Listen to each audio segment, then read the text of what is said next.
Sveiki, mėly klausytojai, ir sveiki atvykę į miško grybų paslaptis. Su jumis aš, Mykolas Grybauskas, amžinas grybų entuziastas. Jaučiu, kad ore jau tvyro tas ypatingas rudens kvapas. Drėgnų lapų, samanų ir grybų.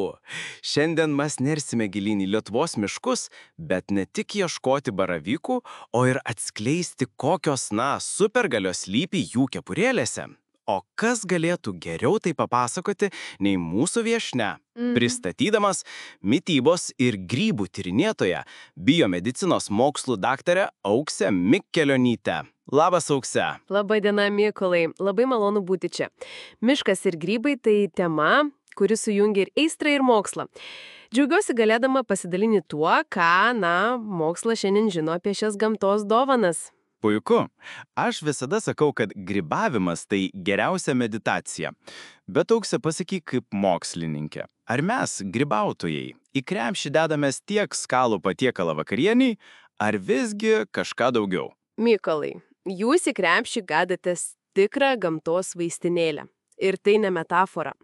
Grybai yra vieni iš nedaugelio organizmų žemėje, kurie yra arčiau gyvūnų karalystės nei augalų. Jų ląstelių struktūra ir, cheminė sudėtis yra unikali. Taip. Todėl jie mums gali pasiūlyti tai, ko negausime niekur kitur. Tai pradėkime nuo karaliaus. Štai baravykas. Kiekvieno grybautojo svajonė. Dabar kaip tik jų pikas. Ką mes gauname suvalgę baravyką, be to neapsakomo džiaugsmo jį radus? Baravykas, boletų sėdulis, jis yra puikus baltymų šaltinis. Bet jo tikroji supergalia slypi polisachariduose, o konkrečiai beta-gliukanuose. Tai yra tokios ypatingos skaidalos randamos grybų ląstelių sienelėse. Girdėjau šį terminą. Sako, jis susijęs su imunitetu. Bet kaip tai veikia? Įsivaizduok, kad tavo imuninė sistema yra kariuomenė. Beta-gliukaniai yra tarsi pratybų instruktoriai. Jie patenka į organizmą. Ir nors patys nėra virusai ar bakterijos, jie aktyvuoja pagrindinius karius – makrofagus ir natūralias žudykės ląsteles. Šios ląstelės, pasitreniruoja ir tampa daug budresnės bei efektyvesnės, kai susiduria su tikru priešu. Moksliniai tyrimai publikuoti tokiuose žurnaluose kaip, tarkim, Journal of Fungi patvirtina, kad reguliarus beta-gliukanų vartojimas gali ženkliai sustiprinti imuninį atsaką. Fantastika! Vadinasi, baravykų sriupa rudenį tai ne tik tradicija, bet ir puiki ligų prevencija. O kaip kiti grybai? Aš labai mėgstu tvirtus, traškius raudonviršius. Jie visada auga šalia tam tikrų medžių. Ar tai turi reikšmės jų vertei? Žinoma. Tai, kad raudonviršiai auga po drebulėmis, o, lepšės po beržais, yra nuostabus gamtos reiškinys, vadinamas mikorize – grybo ir medžio simbiozė. Grybas savo galingų grybenynos tinklu padeda medžiai iš dirvožemio pasisavinti vandenį ir mineralus. Įdomu. O medis už tai atsilygina grybui fotosintezės metu pagamintais cukrais.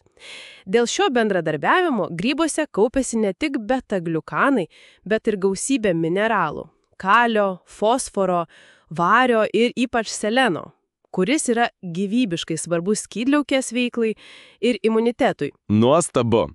O štai dar vienas mano favoritas – voveraitė. Tokia linksma, geltona, niekada nekirmyja ir kvapia abrikosais. Ir auga nuo pat birželio beveik iki šalnų. Kuo ji ypatinga? Voveraitė, Cantarellus cibarius, ji yra tikras fenomenas. Ji nekirmyja, nes jo sudėtyje yra medžiagos chinomanozės, kuri veikia kaip natūralus insekticidas. Bet mums žmonėms voveraitės veikingos dėl kito. Pirmas, tai puikus vitamino D šaltinis, ypač jei po surinkimo trumpai palaikytumėt juos saulėje. Antras, ir tai probutėgiausia, voveraitėse, kaip ir kituose grybuose, yra gausus ergotionino. Aukse, padėk įsiminti šį žodį. Kodėl jis toks svarbus? Įsimink jį, Mykolai, nes tai ateities vitaminas. Ergotioninas – tai unikali aminorūgštis, ir ypač galingas antioksidantas. Pensilvanijos universiteto mokslininkai net pramino jį ilgamžiškumo vitaminu. Ilgamžiškumo? Dabar sukluso visi. Būtent, mūsų kūnas jo pats negamina. Todėl turime gauti su maistu. Taip. O grybai tai pats gausiausias šaltinis gamtoje. Ergotioninas veikia kaip ląstelių sargynis. Wow. Jis kaupiasi ten, kur didžiausias oksidacinis stresas – smegenyse, odos ląstelėse, akise, kepenyse ir apsaugo jas nuo laisvųjų radikalų žalos, kitaip tariant, nuo senėjimo ir irimo. Vykdomi tyrimai, kurie sieja didesnį ergotionino suvartojimą su mažesne su amžiumi susijusių neurodegeneracinių ligų, pavyzdžiui, Parkinsono ar Alzheimerio rizika. Tai tiesiog neįtikėtina. Bet ar tai reiškia, kad naudingi tik tie grybai, kuriuos dedame į puodą? Esu matęs ant beržų tokius keistus, juodus, suaižėtus gumbus. Sako, tai irgi grybas. O, taip.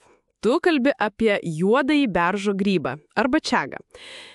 Inonotus oblikus. Tai jau visai kita kategorija. Tikras medicininių grybų sunkiasvoris. Jis nėra tipinis valgymasis grybas dėl savo kietos tekstūros, bet jo gydymosios savybės tyriamos visame pasaulyje. Tai vienas stipriausių gamtoje randamų antioksidantų. Augantis ant beržo, jis iš jo pasiema betulino rūgštį ir kitas medžiagas, paverčiant jas į junginius, kurie, kaip rodo laboratoriniai tyrimai, turi stiprų priešuždegiminio ir netgi priešvėžinio potencialo. Sumąstysiu. Klausau tavęs, Aukse, ir suprantu, kad kitą kartą eidamas į mišką, į grybus žiūrėsiu su dar didesnė pagarba. Apibendrinant visą šią informaciją, kokia būtų tavo pagrindinė žinutė mūsų klausytojams? Pagrindinė žinutė būtų tokia. Žiūrėkite į grybus ne tik kaip į maistą, bet kaip į funkcionalų maistą, kuris gali aktyviai prisidėti prie jūsų sveikatos. Baravykai, raudonviršiai, jūsų imuniteto treniruokliai, voveraitės, jaunystės ir vitamino D eliksyras. Svarbiausia, rinkitės tik 100% pažįstamus grybus, tinkamai juos paruoškite ir mėgaukitės ne tik skoniu, bet ir mokslo patvirtintą naudą. Teku SS. Dėkoju tau labai, Aukse, už šį įkvėpiantį ir be galo informatyvų pokalbį. Jaučiuosi, lyg būčiau baigęs grybų universitetą.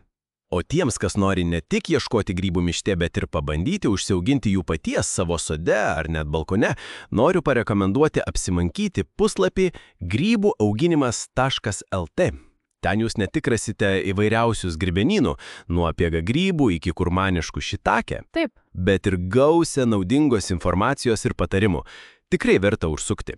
Jei jums patiko mūsų pokalbis, būtinai prenumeruokite Miško grybų paslaptis savo mėgstamoje podcastų programėlėje ir pasidalinkite šiuo epizodu su visais grybų mylėtojais.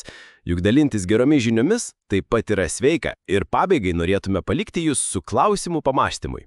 Jei žinotumėte, kad kiekvienas grybas, kurį randate, yra ne tik maistas, bet ir vaistas, ar pasikeistų jūsų požiūris į grybavimą ir mišką? Iki kitų kartų.